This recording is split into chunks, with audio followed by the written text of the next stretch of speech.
la tradition de l'heure du coucher du réveillon du Nouvel An de la reine s'est avérée agonisante pour la princesse Diana, a affirmé un jour l'ancien secrétaire privé de Sa Majesté. Alors que le pays se prépare à célébrer le Nouvel An, l'Angleterre est le seul endroit où les parieurs peuvent affluer dans les boîtes de nuit pour voir en 2022. Le Premier ministre écossais Nicolas Sturgeon a exhorté les Écossais à limiter les célébrations de Hogmanay à 3 foyers et à fermer les boîtes de nuit. Le Premier ministre gallois Mark Drakeford a réintroduit la règle des 6 et fermé les boîtes de nuit, tandis que l'Irlande du Nord a pris des mesures similaires. Le gouvernement gallois est venu en aide à Westminster jeudi en prêtant 4 millions de tests d'écoulement latéral, LFT. Cette décision intervient au milieu d'une pénurie nationale de tests LFT et PCR, alors que le Premier ministre Boris Johnson a exhorté les fêtards à passer un test avant d'assister à des événements. Traditionnellement, la famille royale voit la nouvelle année à la résidence Queen's Sandringham. Les années précédentes, elle et le prince Philippe y sont restés jusqu'au 6 février, date anniversaire de la mort de son père, le roi George VI, en 1952.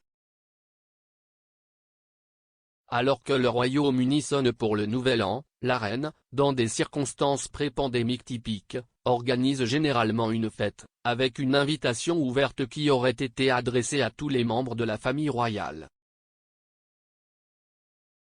Selon l'expert royal Brian Hoey, auteur de At Home with the Queen, Sa Majesté profite d'un jeu de Lucky Dip pour célébrer.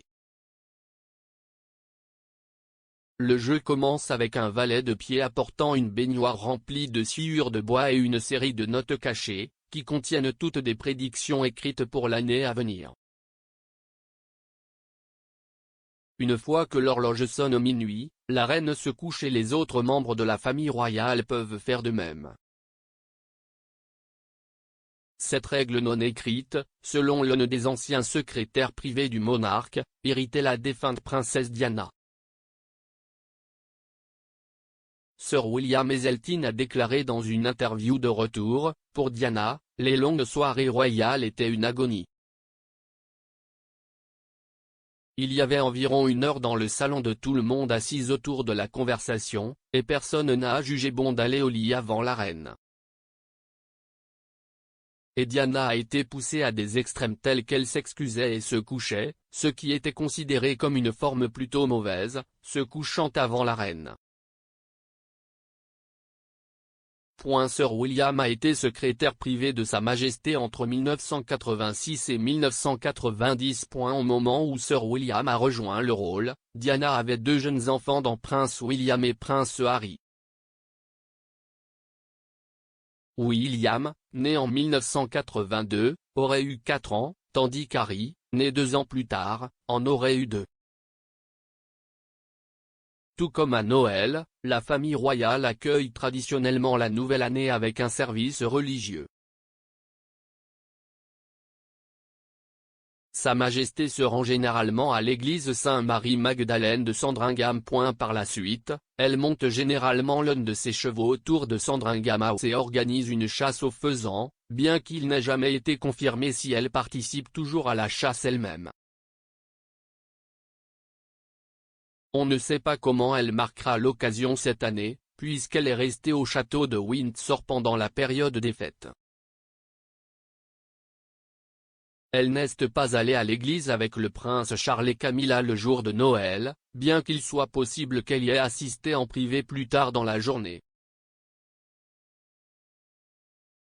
Selon The Mirror, Buckingham Palace a déclaré que l'affaire était privée. L'arrivée de 2022 marque une année particulièrement spéciale pour la reine, alors qu'elle s'apprête à célébrer son jubilé de platine. Marquant un incroyable 70 ans de service, elle passera le cap le 6 février. La nation se réunira pour un long week-end de festivités jubilaires en juin. Un week-end de 4 jours du 2 au 5 juin, avec un jour férié supplémentaire, comprendra Trooping the Colour, un concert en direct au palais de Buckingham, une visite au derby d'Epsom et un certain nombre de fêtes de rue et de pique-niques. L'essentiel des tâches incombera probablement au reste de la famille royale, en raison de l'âge de la reine, de sa santé et de la pandémie en cours.